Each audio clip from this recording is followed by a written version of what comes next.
Mas no meio da noite eu estou dormindo, normalmente. Se puder ligar de manhã, eu agradeço. Mas se for inevitável, não tem problema, você pode ligar. Se descobrir o meu telefone.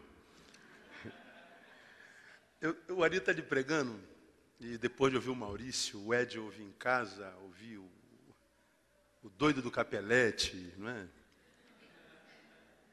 E todo mundo dizendo a mesma coisa de forma diferente. Dizer mais o quê? Eu não vou pregar não, cara. Acho que não há mais nada para dizer. Mesmo assim, eu vou tentar gerar mais uma crisezinha para quem já está em crise. Quem está em crise, e tem gente em crise à beça, e essa é a função da palavra de Deus mesmo. A palavra de Deus só tem uma função que é dupla: consolar os atribulados e atribular os consolados. O cara está atribulado, ela consola. Está consoladão demais, ele atribula. A palavra crise é a mesma palavra que dá raiz à crisálida. A crisálida é aquele invólucro no qual a lagarta entra, se envolve, ela entra na crise, na crisálida, passa por um tempo e a gente acredita, tadinha da lagarta. Não, essa crise é para o bem dela. E quando ela sai daquela crise, daquela crisálida, ela sai para voos mais altos. Então, se tu está em crise com tudo que você está ouvindo, se prepare para voos mais altos no nome de Jesus. Diga para quem está assim do seu lado, você vai voar, irmão, fica ligado. Conseguiu aí? Não? Então me devolve aqui.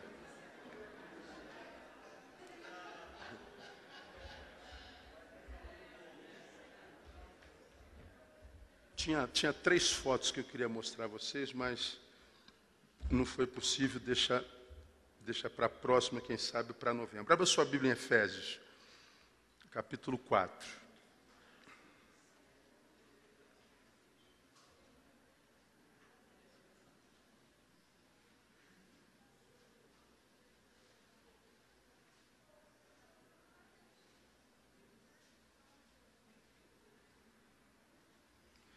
Me pediram para falar sobre imitação barata. Paulo diz, sede meus imitadores. Então, imitar é uma ordenança bíblica. E ele diz que a gente deve imitá-lo porque ele imita Cristo. Então, imitar a Paulo é imitar ao próprio Cristo. Quando que a imitação é barato ou barata? Quando a imitação que a gente faz não é integral, é parcial. Quando a gente imita só o que nos é interessante. Quando a obra é feita pela metade. Aí, para a gente pensar nessa obra feita pela metade, eu vou ser bem breve, acho que eu não gasto os 40 minutos. Eu queria pegar Efésios capítulo 4, para a qual Paulo escreve, uma igreja que estava numa cidade muito próspera, naquela ocasião, até o 1º século, a 2ª maior cidade da Ásia, perdendo só para Roma, que era a capital do Império. Uma igreja até então pujante. Paulo escreve uma carta, e no capítulo 4, ele deixa explícito uma coisa muitíssimo interessante para mim, que está na Bíblia, desde que a Bíblia é Bíblia, mas eu só fui reparar agora. Ele, no versículo 20, diz assim: mas vós não aprendestes assim a Cristo, se é que o tendes ouvido, e neles fostes ensinados, como está a verdade em Jesus. Que quanto ao trato passado, vos despojeis do velho homem que se corrompe pelas concupiscências do engano. Aí ele começa: e vos renoveis no espírito da vossa mente, e vos revistais do novo homem, que segundo Deus é criado em verdadeira justiça e santidade. Por isso, ele começa os conselhos: deixai a mentira, falai a verdade a cada um com o seu próximo, porque somos membros uns dos outros. Irai-vos, mas não pequeis. Não se põe o sol sobre a vossa ira, não deis lugar ao diabo. O O que furtava, não furte mais. Trabalhe fazendo com as mãos o que é bom, para que tenha o que repartir com o que tiver necessidade. Não saia da vossa boca nenhuma palavra torpe, só que for boa para promover a edificação, para que dê graça aos que ouvem. E no 30 termino: e não entristeçais o Espírito Santo de Deus, no qual estáis selados para o dia da redenção. Há um negócio aqui muito interessante, que eu queria compartilhar com os irmãos bem rapidinho. Vou ficar só num tópico de um sermão. Paulo diz assim, ó: se a mente de vocês for renovada, andem como quem teve uma mente renovada. E ele começa a falar de frutos comportamentais. Ele diz, bom, não mintam mais. Deixem a mentira, falem a verdade. Para com isso, deixa de ser mentiroso. Quando vocês se irarem, porque a ira é um sentimento humano, não há como não passar por ele, dominem essa ira. Irem-se, mas nunca produzam na ira. Porque toda produção da ira é pecaminosa. Se você está irado, cala a boca, se isola, dá cabeçada na parede, mas não produza nada. Fique quieto. Ele fala, se você furtava, não furta mais. Trabalhe. Ele vai falando de comportamentos. Sua boca, faça um choque de gestão nela. Que a sua palavra seja sempre edificante. E ele vai falando de comportamentos, de atitudes que passam pelo campo da moralidade, do comportamentalismo, da exterioridade. E aí, no versículo 30, ele começa dizendo assim, e não entristeçais o Espírito Santo de Deus. Ele diz, não minta, ira, mas não trabalhe, não frutifique nisso. Que a sua boca seja uma boca que sofra um choque de gestão, para que seja a sua palavra boa. Trabalhe, não seja vagabundo, comporte direitinho. Ele fala de um monte de comportamento humano. Depois que ele fala desses comportamentos todos, ele diz assim, sobretudo, o último conselho, não entristeça o Espírito Santo de Deus. A ideia que Paulo dá é que o que entristece o coração, o Espírito Santo de Deus, não é o palavrão que eu xingo, não é o fato de ter tomado o cronômetro da igreja. O que entristece o Espírito Santo de Deus não é estar irado e dizer que você não presta, meter a mão na sua cara e dizer desculpa depois. O que entristece o coração de Deus não tem a ver com a minha produção, com o meu comportamentalismo diante do dia a dia. Ele diz o teu dia a dia, o teu comportamento, a tua condição moral, né, reedita. E não só isso, e depois que você fizer isso, um último conselho, não entristeça o Espírito Santo de Deus. Pô, se não é o meu comportamento, a minha condição moral que entristece o coração de Deus, o que entristece o coração de Deus? Quando a gente fala de imitação barata, a gente está falando de um tipo de evangelho que se prega, que alcança só o lado comportamental do ser humano, mas que não atinge a subjetividade dele. Ed falou sobre isso, o Cunha acabou de falar sobre isso, o Ari está falando sobre isso desde sempre, Capelete falou sobre isso. A necessidade do fruto, mas nesse contexto, Paulo vem e diz, é muito legal quando você tem essa relação com a fé, que mexe com o teu comportamento. E deve ser assim mesmo. Mas não é só com o teu comportamento que o Espírito Santo mexe. Não é só com o teu comportamento, ou seja, na tua ramificação moral, na existência, que o Espírito Santo age. Então isso tudo é importante. Mexa tudo nisso. Mas, sobretudo, não entristeça o Espírito Santo de Deus. Eu fico pensando, pô, se não é isso que entristece o Espírito Santo de Deus, o que é que entristece o Espírito Santo de Deus na cabeça de Paulo? Esse mesmo capítulo revela de uma forma muito clara e está lá no versículo 17. Muito fácil da gente entender o que Paulo estava querendo dizer.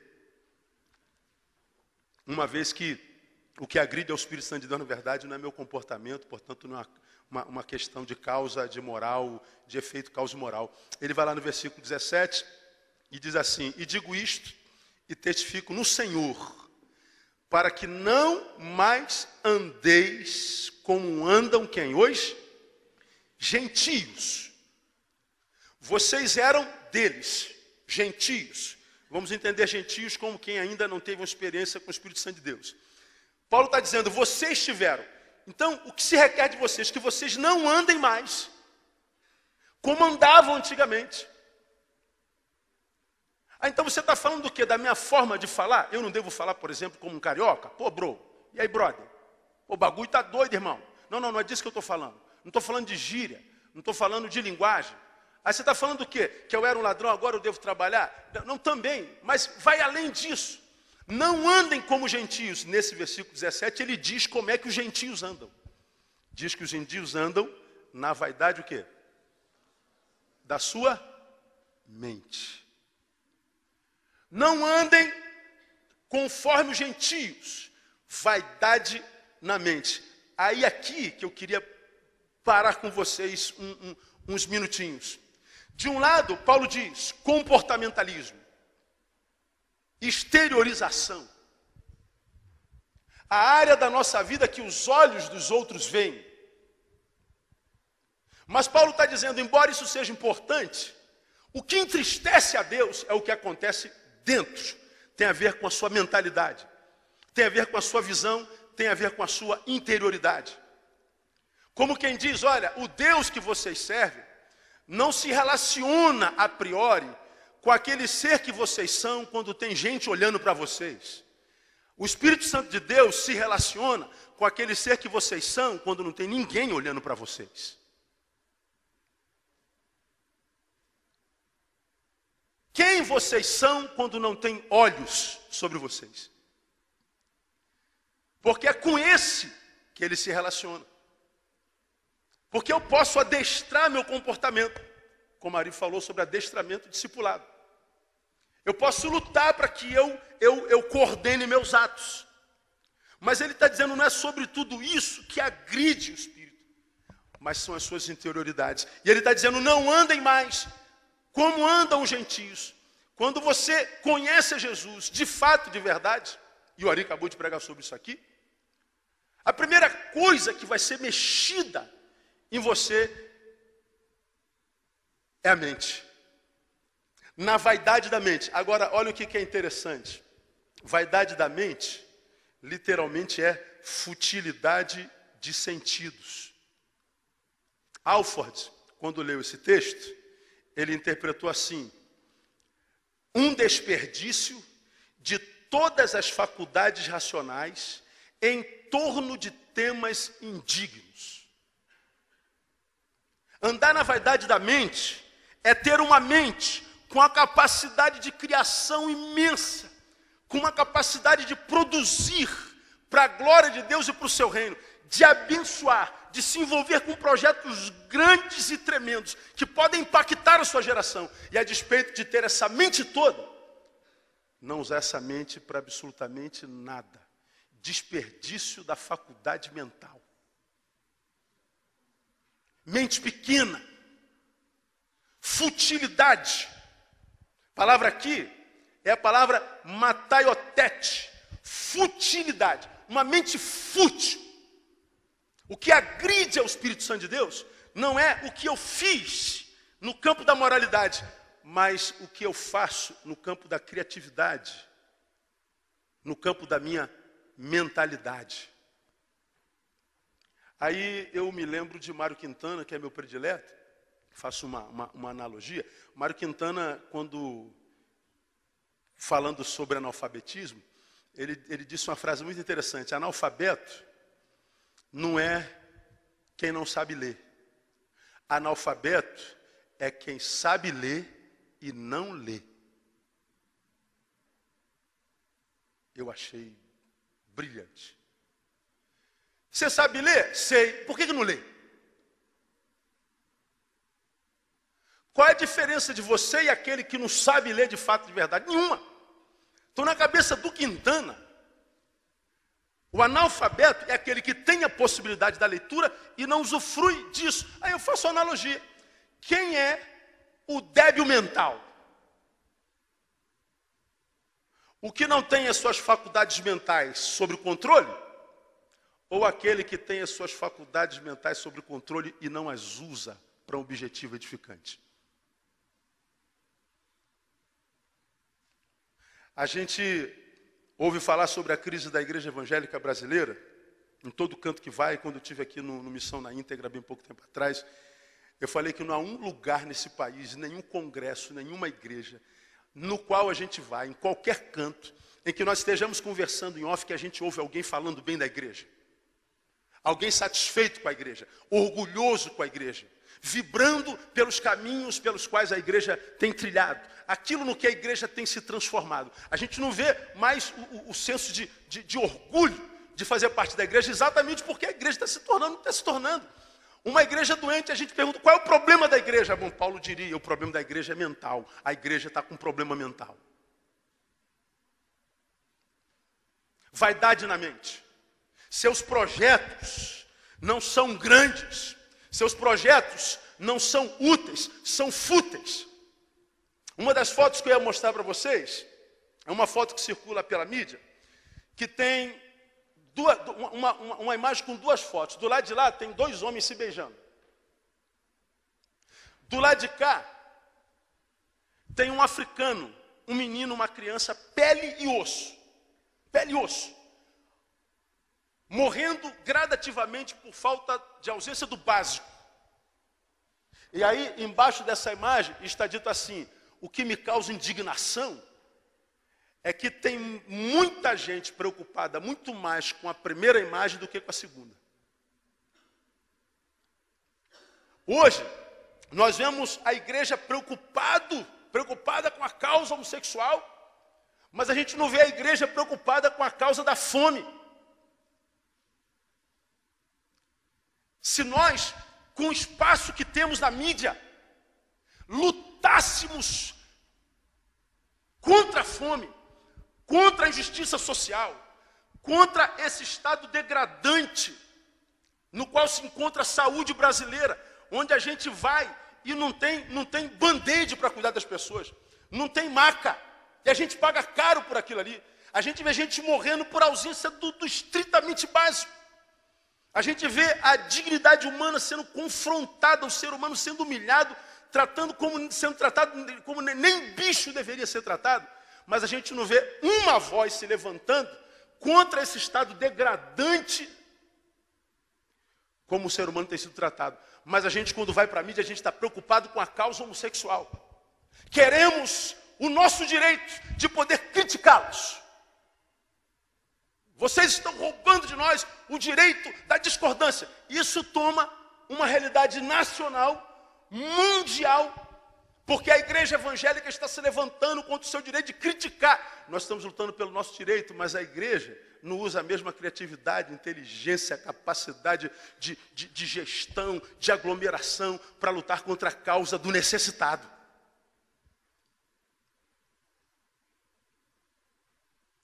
E aí, em função de, embora termos capacidade mental, de termos capacidade de criação, mas não usarmos para causas nobres, a gente fala aqui de missão integral, de mudar uma comunidade, de construir casas para gente cujo barraco caiu, de criar uma ONG para fazer curso profissionalizante para a comunidade, de fazer distribuição de cesta básica, mas antes visitando o necessitado com os assistentes sociais da igreja, para que ele de fato seja analisado no sentido de se precisa mesmo daquela cesta básica ou não. A gente fala de trabalho social e a gente ouve as pessoas olhando para a gente como se a gente estivesse fazendo uma coisa de outro mundo, quando na verdade é uma obrigação nossa.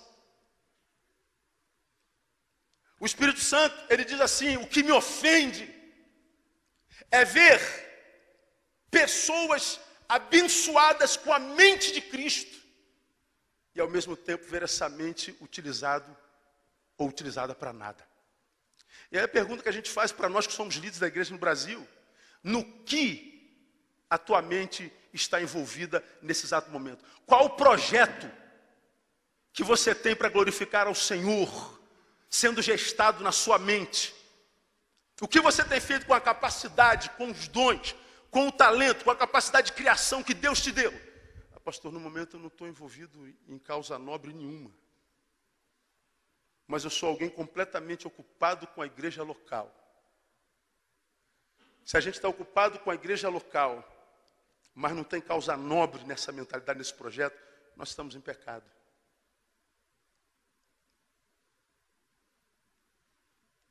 O discipulado brasileiro é quase sempre um discipulado que prepara os novos convertidos para deixarem de fazer o que faziam. E aí a gente conhece o crente como aquele que bebia, se converteu e agora não bebe mais. Aquele cara, ele cheirava, se converteu e agora não cheira mais. Aquele irmão roubava, se converteu, agora não rouba mais. Aquele irmão dava calote no ônibus, agora não dá mais. E a gente se torna, enquanto discípulos de Jesus, alguém que é mais conhecido pelo que a gente não faz do que por aquilo que a gente faz. Aí eu me lembro, passeando numa das calçadas de Madureira, passeando não, estava a uma missão aí na Madureira. Madureira é um bairro muito populoso que tem um mercado popular a céu aberto, diferente do shopping de lá. E eu passeava naquela calçada, indo cumprir uma missão. De lá para cá, Ari, vinha uma menina com a camisa, que é muito comum no Rio de Janeiro, acredito no Brasil também, que tem uma mensagem na frente, reticências, e essa mensagem continua aqui atrás. Como, por exemplo, tem uma camisa que está escrita assim, ó, tem um corno me olhando, tan, tan, tan. Aí a pessoa vem de lá e está escrito assim, ó, tem um corno me olhando, tu já fica com raiva da garota. Como quem diz, corno é tua mãe, seu safado vagabundo, e tal. Aí você luta para não olhar para a camisa. Tem um corno me olhando. Aí quando ela passa, você está olhando para ela de cara feia. Quando ela passa, aí você olha para trás, está escrito, continua me olhando.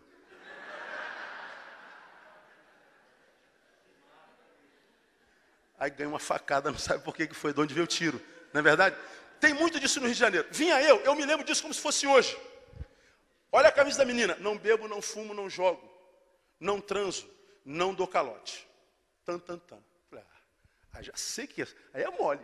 Não bebo, não fumo, não jogo, não transo, não dou calote. Já sei o que está escrito atrás. Nasci de novo. Sou de Deus. Sou uma nova criatura. E ela vem, diferente da primeira camiseta, a gente quase dá um risinho. Eu também não bebo, não fumo, não jogo, não nada. Jesus me transformou, mudou minha vida, nasci de novo. Quase da paz do Senhor, Senhor, paz do Senhor, irmão. Não bebo, não fumo, não jogo, não transo, não calunio, não dou calote. Quando ela passa, está escrito assim, ó, morri.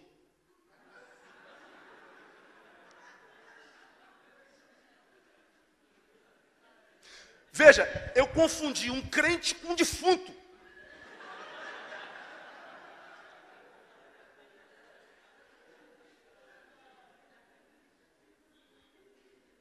Por que é fácil confundir isso?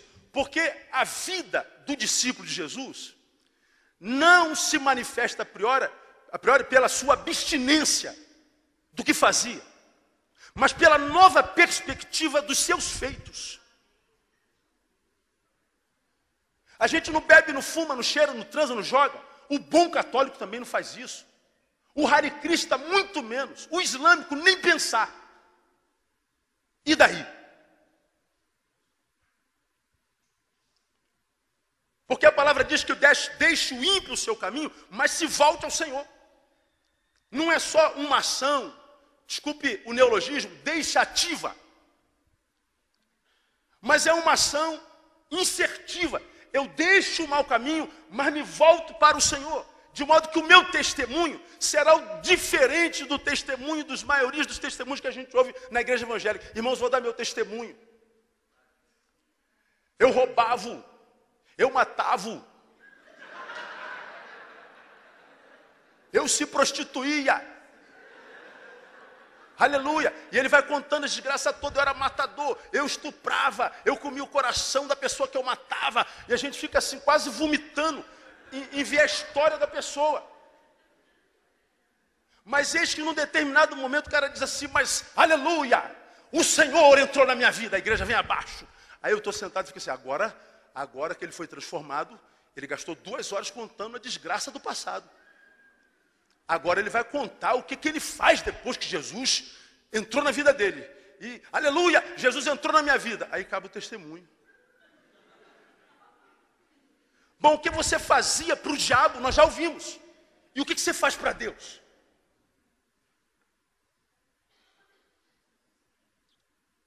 Como diácono da minha igreja,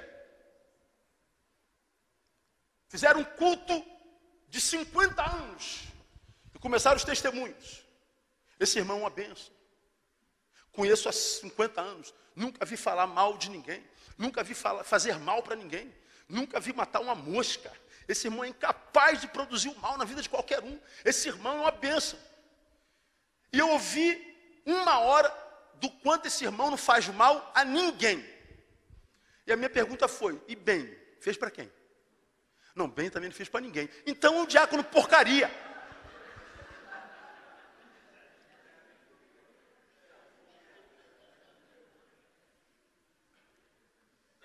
O que se faz com a mentalidade que Deus deu?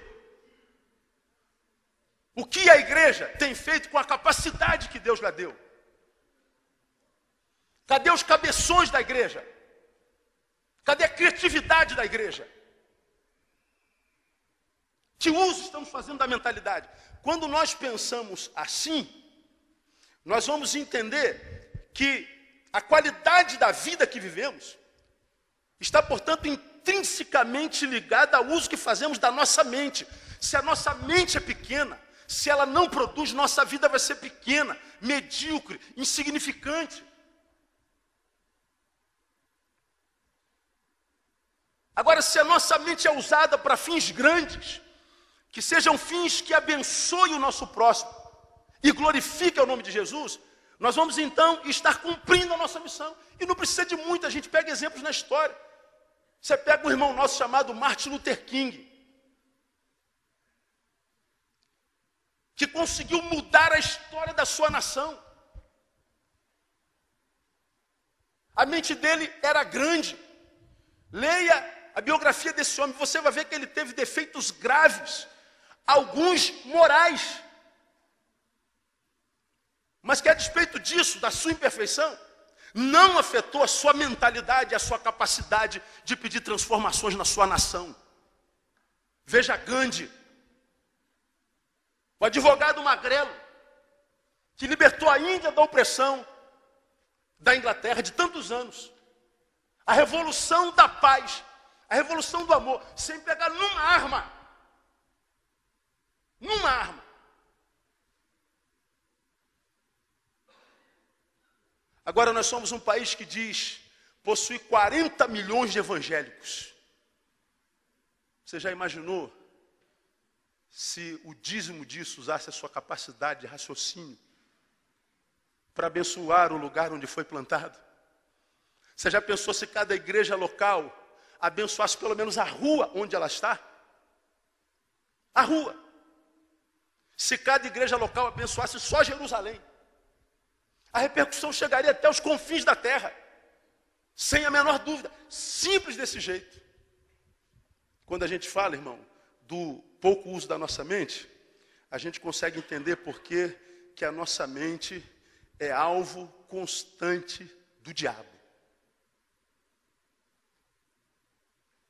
A gente ouve muito no Brasil falar sobre batalha espiritual. A igreja é especialista em batalha espiritual. Em batalha espiritual. Aí eu não entendo, a batalha espiritual acontece dentro dos templos. O culto de libertação geralmente é terça-feira ou quarta às 15 horas da tarde. E 15 horas só pode ser da tarde mesmo. Aí nós vamos para o culto de libertação, Bomilca. O especialista na libertação, irmãos, estou sentindo de Deus que há espírito invalinho nesse lugar e nós vamos guerrear e a vitória vai ser nossa pelo sangue de Jesus. Aí a gente começa todo espírito que está alojado na batata da perna e no coração e na cabeça, desaloja em nome de Jesus, eu te repreendo. Daqui a pouco aparece um...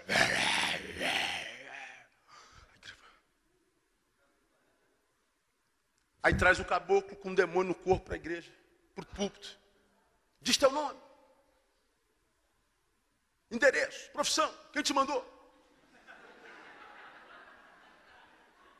Entrevista o demônio. Depois que faz o show pirotécnico, comigo, em nome de Jesus, tá. Hein? O quê? O que foi? Onde estou? Está vendo, igreja? O poder de Deus. Aí eu fico pensando na minha maluquez. Imagine que você seja um demônio. É só imaginação. Ou não. Se você fosse um demônio, tivesse o poder de tomar o corpo de uma pessoa, você atraria para a igreja? E pior, para um culto de libertação?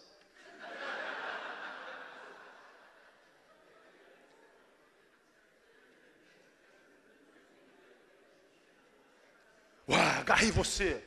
Vamos para a igreja. Manda demônio desse para a minha igreja lá, porque é uma bênção, irmão. Isso é um demônio convertido.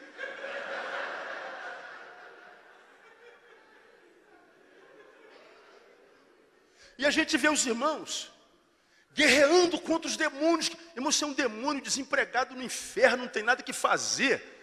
Para se sentir, ele toma um corpo desse. E a gente acha que batalha espiritual é lutar contra eles.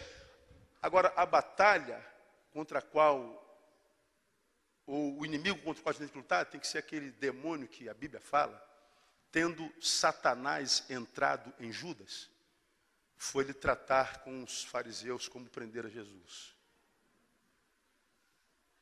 Ele está endemoniado, satanizado, mas continua sabendo o valor das moedas. Ele está endemoniado, satanizado, mas ele continua sabendo o caminho da sinagoga. Ele sabe fazer negócios. A proposta é o Messias, quero 50 pilas. 50 não, cara. Dou 20, não, vamos fechar em 40. 30, não falamos mais disso, fecharam em 30. Diz que Satanás entrou nele, mas ele está no uso pleno das suas faculdades mentais. Ele sai do templo, tinha tempo de se arrepender. Mas ele pensa, não, peraí, como é que vocês vão saber quem é Jesus? Jesus é diferente dos pastores, não tem uniforme. Ele é igualzinho às suas ovelhas. Já sei, aquele que eu beijar, vocês peguem. E aconteceu, o resto a gente sabe como foi. Porque a verdadeira batalha espiritual se dá no campo das ideias. É no campo das ideias. Satanás, quando quer interromper o caminho de uma igreja pujante, é lá que ele vai, é na mentalidade. Por isso que a Bíblia diz em 2 Coríntios capítulo 11, versículo 3, corrompidos os vossos pensamentos, a vossa mente, e se apartem da simplicidade do Evangelho. Esse texto vale a pena ler, nosso tempo está quase chegando ao final. Veja 2 Coríntios capítulo 11, que coisa interessante. Versículo 1, 2 e 3. Quisera eu me suportasseis um pouco na minha loucura.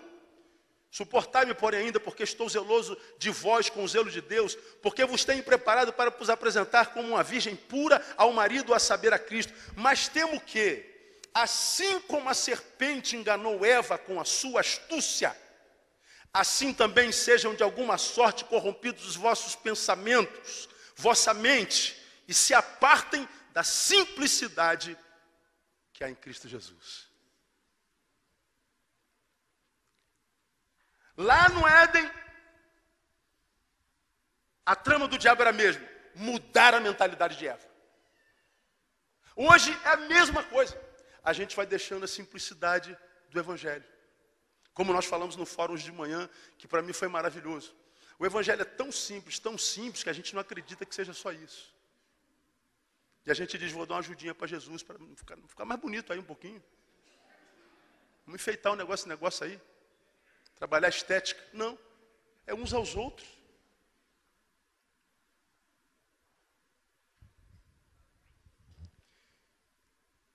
Em função disso mesmo, Paulo, quando fala em Filipenses, no capítulo 4, lá no versículo 7, ele abençoa a igreja e diz assim, a paz de Deus, que excede todo entendimento, veja, guardará os vossos corações e os vossos pensamentos em Cristo Jesus.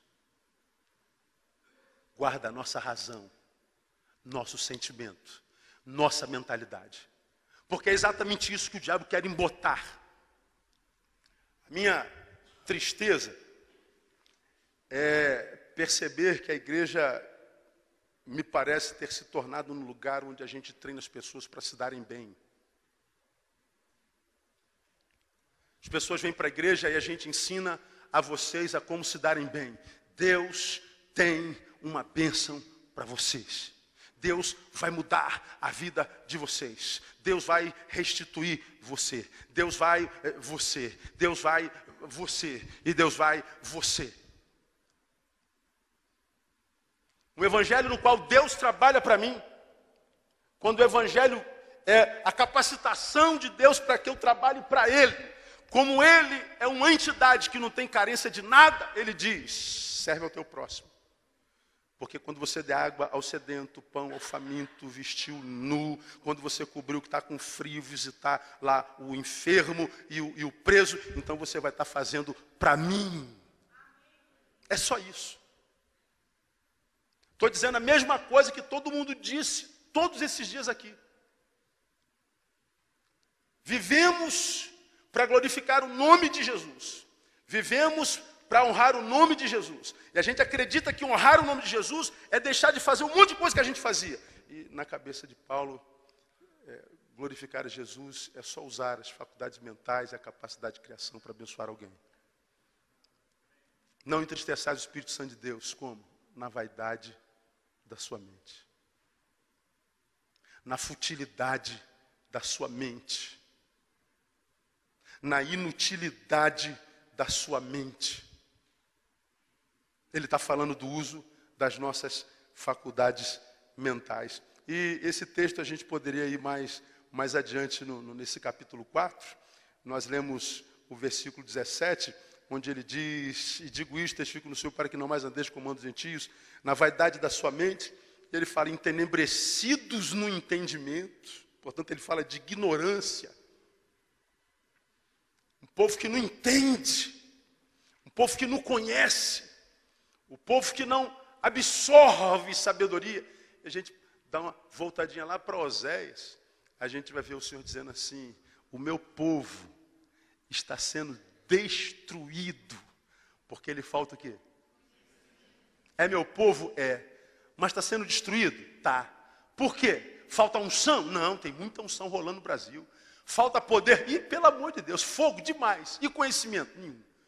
Então com fogo, com unção, com poder. Mas tudo isso, sem diretriz, sem conhecimento, o meu povo é destruído. E é fácil exemplificar isso, muito, muito fácil. Imaginemos que aqui tem uma carroça, tem um burro lá puxando, tem uma carroça aqui, eu estou em cima. Quem tem mais poder? O homem que está em cima tocando a carroça ou o burro que está puxando? Quem é mais forte? É o burro. Mas quem é que está puxando? É o burro. Por quê? Porque quem está em cima tem entendimento. Por isso que o texto diz, a Bíblia diz que não é dos fortes a vitória. Não tem a ver com força, tem a ver com capacidade. Tem a ver com o uso das nossas faculdades mentais. Tem a ver com a questão do conhecimento. A gente tem que ensinar o nosso povo a pensar. Para mim, a maior obrigação, a principal função de um líder de igreja hoje é ensinar o povo a pensar. A caminhar com as próprias pernas. Eu vou parar por aqui, o nosso tempo acabou, exatamente agora zerou. E eu queria deixar o desafio para vocês. Pastor, como é que a gente faz? Bom, Paulo continua ensinando a gente. Pastor, eu me identifico com isso aí. Eu sou só um repetidor. Eu recebi um cajado e vou repetindo o que os meus antepassados fizeram. Não creio em nada novo. Porque quando eu tentei fazer algo novo, os antigos se levantaram e os fundadores da igreja estão se removendo no túmulo. Morram de novo.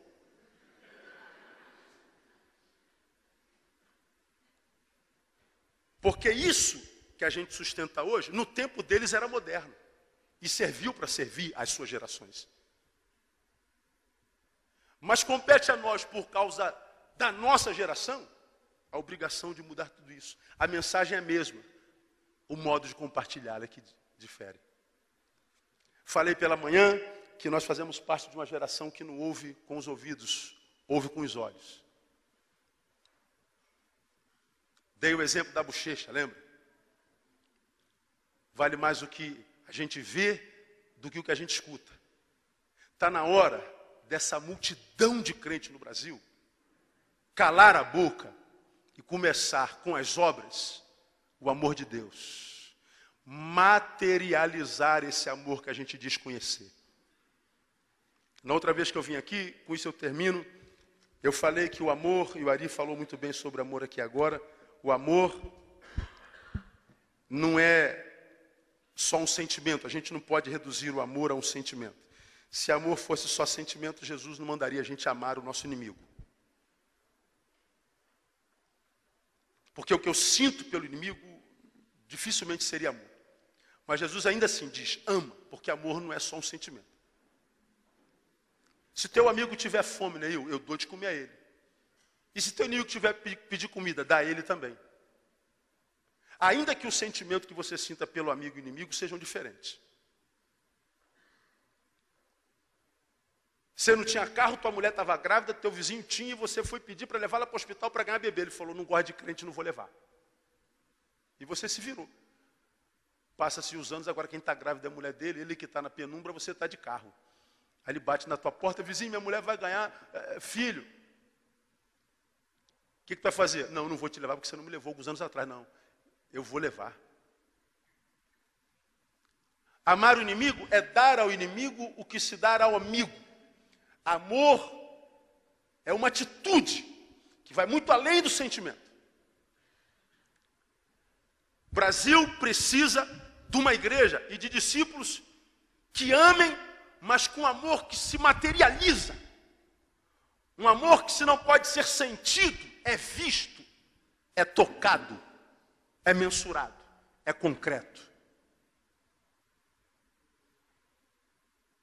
Quando nós nos levantarmos com esse tipo de amor,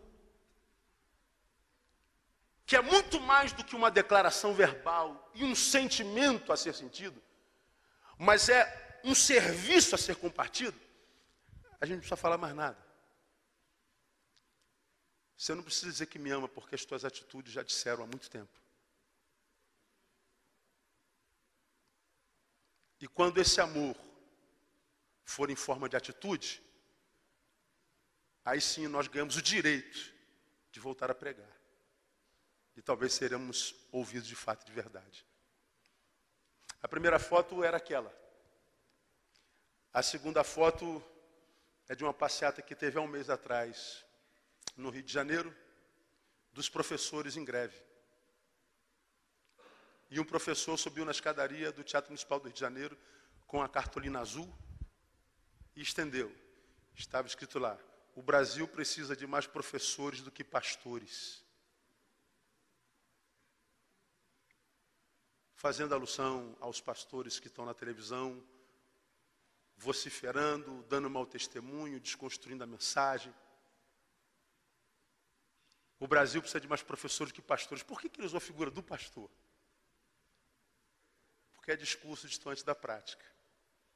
Então, irmão, se a gente pretende mudar a nossa nação, se a gente pretende salgar essa nação, se a gente pretende ser canal de Deus para essa nação, nós temos que trabalhar muito, mas muito a nossa mentalidade.